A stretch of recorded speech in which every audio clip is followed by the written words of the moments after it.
Welcome back to the channel and to another WNBA video. We got a 3-game slate to dive into for Tuesday, August 20th. We're going to break down and analyze each of those games. We'll talk about which way that I'm leaning as far as the points and the spread. We'll also talk about any player props that I have found for these games that I'm liking. And then any plays that I put in officially myself, I will list down below in that pinned comment. So make sure you check back in. That way you can see if you'd like to ride along with me. Speaking of that pinned comment, guys, that NFL Survivor Pool is open and the link will be down there as well. For a $10 entry fee, you will have the chance to win just under $3,000 if we are able to fill this thing up. So make sure that you check that out, man. Hop over there. We can put up to 5 entries in max per person. And these Survivor Pools, they're a ton of fun, guys. You pick one team to ride with each week. Who you think has the best chance at victory, but the catch is you can only pick them 1 week. So whoever you pick in week 1, you're not able to use them again for the rest of the year, and so on and so forth each week until you're knocked out, or hopefully until you survive until week 18. Now, guys, don't tell Ev, don't tell Tassos, but I'm most definitely going to ride with my Bengals week 1 over their Patriots, okay? Don't, shh, that's our secret. Let's recap our picks from yesterday, or actually our picks from Sunday, rather. There were no games yesterday. We did take the Storm in the first quarter, laying that half a point, and we do cash on that one. Took Nalissa Smith over 8.5 rebounds. This one looked good, man. She had 7 rebounds going into the fourth quarter, right? She just never came off the bench. She didn't even play at all in that fourth quarter, so she finishes at 7 rebounds. Luckily, we just put a quarter unit on that one. This next one hurt, though, man. Put the Sparks team total over 76.5 in at a full unit, and this does not cash. I don't think they scored a basket in the last, 4.5 minutes. Rough go, man. Rough go. But we did end up throwing in a same-game parlay on that last game of the day. The Mercury money line plus Angel Reese's double-double. Only put a quarter unit on it like a dummy, and this one cashes. I mean, that was easy money, man. Though 2-2 on the night. Money-wise, we do take a little bit of a hit, man. I think we lost 0.2 of a unit on the night looking at that. It was a tough first week coming back off that break. But hey, you know, you're going to have those ebbs and flows with the sports betting thing, man. You're going to have those ups and downs. Last week was kind of that down, and we kind of chilled in that valley. And this week, we're coming up out of there, man. We're going to have a good week this week. So we're going to start things off with the Wings and the Liberty. Liberty are laying 14 in this one. The over-under sitting at 174.5. Maddie Siegrist of Dallas is the only injury listed currently. She's a game-time decision for this one. This is going to be the first meeting between these two on the year, and they'll meet here for this one and then again on Thursday, both times in New York. The Wings are coming in fresh off of a blowout loss to the Sun in Dallas, in which they scored 91 points but gave up 109.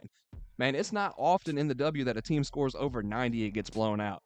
Hell, it's not often that a team scores over 90 and doesn't win in the W. But that's, you know, this Dallas defense is just that bad. It's beginning to look like teams don't even care to try to stop them offensively. They just know that they can outscore them on the other end because, I mean, the Sun have been the best defensive team in the W this year. They're only giving up 74 points per game. That's first overall. And it's not like this Wings offense is top tier or anything. They are just middle of the pack, 6th in points per game, and rank 8th in offensive rating and put 91 up, right? The Liberty have definitely looked like the team to beat, though, man. You know, looking at this other side here, they're coming in off back-to-back wins on the road. They blew out the Sparks by 35 and then followed that up with a 12-point win over the Aces, their second straight this season over Vegas. Dating back before the break, the Liberty are actually on a 6-game winning streak. They've covered in all 6 of those. And taking it back a little further even, they've won 11 of their last 12. So to say they are rolling on all cylinders, that might be an understatement. And man, just like this shirt, right? The Liberty ain't been nothing to with, man. So comment Wu-Tang down there, guys. If we sweep today, I'm going to pick one lucky comment down below to send a $10 Amazon card to whoever comments Wu-Tang down below, man. Like I said, if we sweep the board, $10 Amazon card coming to one lucky random commenter who comments Wu-Tang. Let's get back to it, though. New York is scoring the 2nd most points per game. They're shooting the 3rd highest percentage from deep, the highest percentage overall. They are 2nd in rebounds and assists, and sit 2nd in defensive rating, 1st in both offensive and net rating.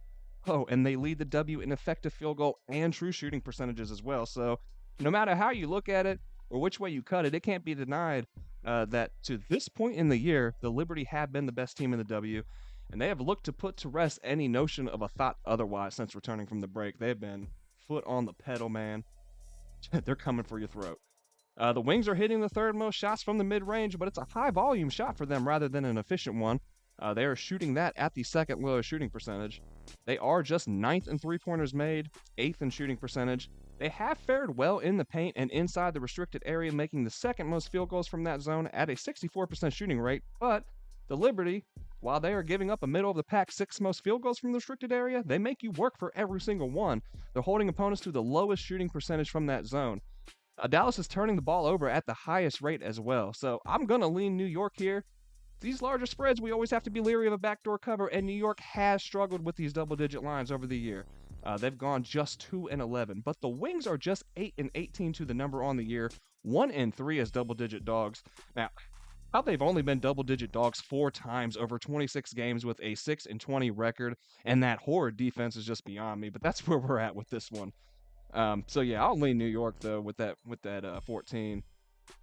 For the total, I'm probably crazy for this, but I'll lean under. I know it's crazy, but you know the Wings just dropped 91 on the Sun, right? I get it, but let's look at outlier here on this one.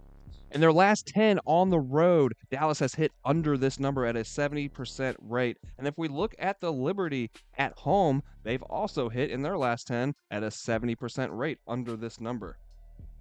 You can also look at the Wings, man. Their team total under 80.5 points, right? Now, if we look at this at first, their last 10, it looks a little ugly, man. There's a lot of red down here, right? They've actually hit over this number 80% of the time in their last 10. But if we filter this to them just on the road in their last 10, boom, all of a sudden it changes.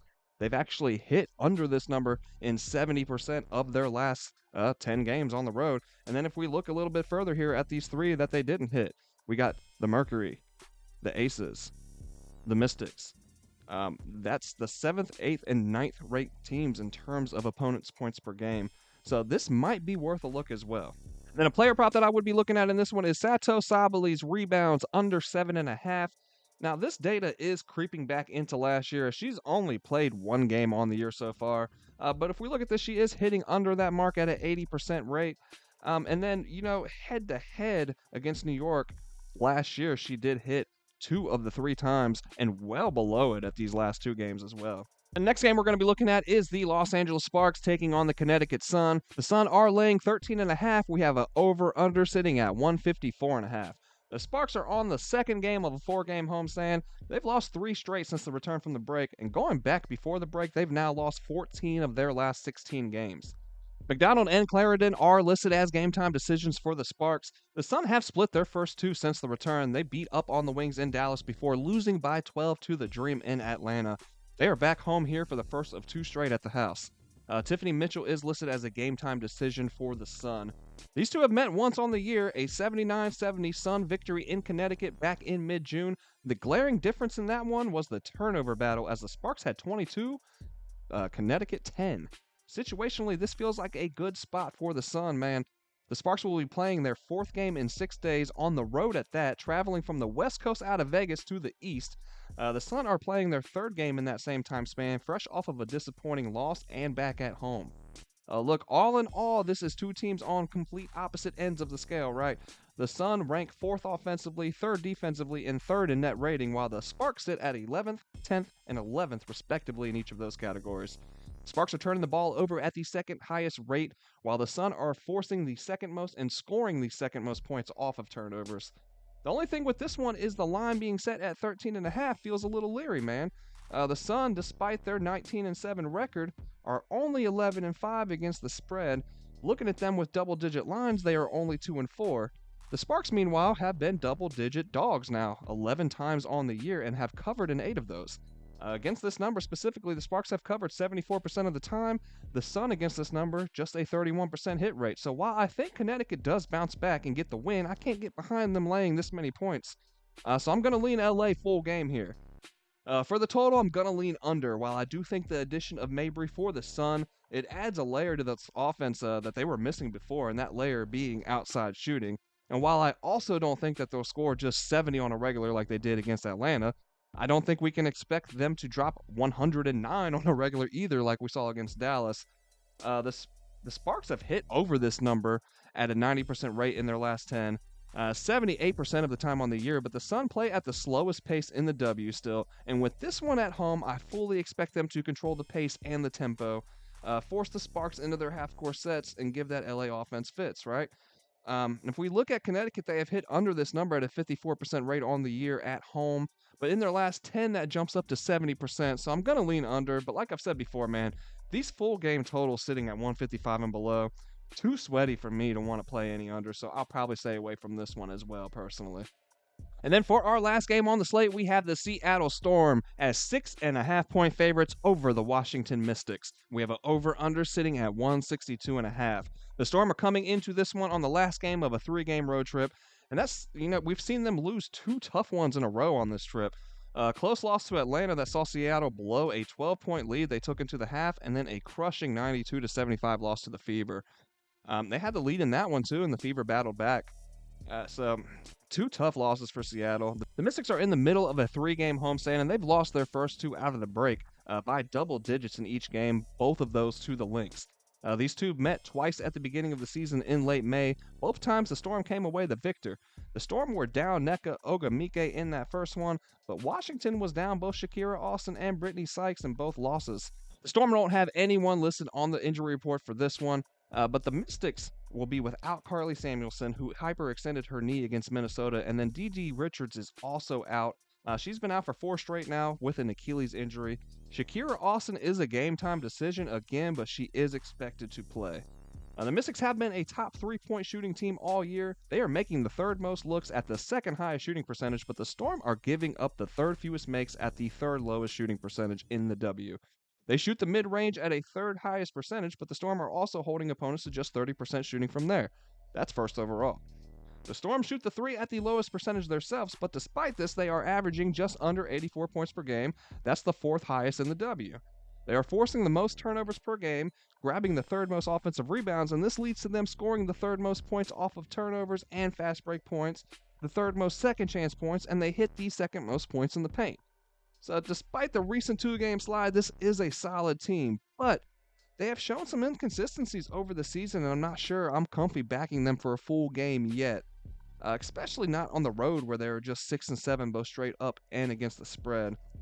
But with that said, the Mystics haven't shown me enough since the return either, though.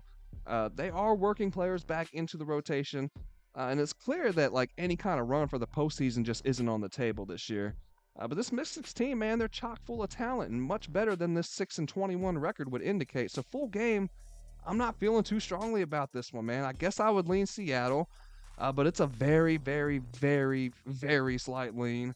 But with that said, I definitely don't mind looking at Seattle in the first quarter. We did just cash this against the Fever, and the line is only at 2.5 right now. The thing is, though, Washington has been more solid in the first half than the second. So an early bet here also feels like it doesn't come without some risk, right? The Storm covered this number in both first quarters of these 2 earlier meetings this year, but looking at them on the year, they are only covering this line at a 44% rate and only 38% on the road. The Mystics, on the other hand, are covering this line at a 56% rate on the year, 62% at home. So my train of thought here isn't as much data-backed as much as it's just kind of a gut feeling for real as far as this first quarter bet. Seattle is pissed, man. You could see it at the end of the game with the Fever. Frustration sat in with Coach Quinn, some of the players.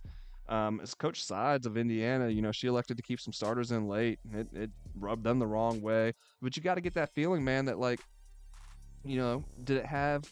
how much of it had to do with that as opposed to the tough losses that they've taken back to back now. Like I said, that came at the end of that game with the Fever, and they're already down, double digits. Yeah. It's creeping close to 20 points by the end of that game. And then that energy was also felt in the post-game pressures as well. So I think we see Seattle come out hot again like we did against Indiana and look to get back on track after back-to-back losses. I'm just questioning whether they can maintain that for a full 40 minutes from what I've seen as of late. But then, talking through this, if there was a team to bounce back against in that respect, it would have to be Washington, right? Because they have fallen apart multiple fourth quarters over the year.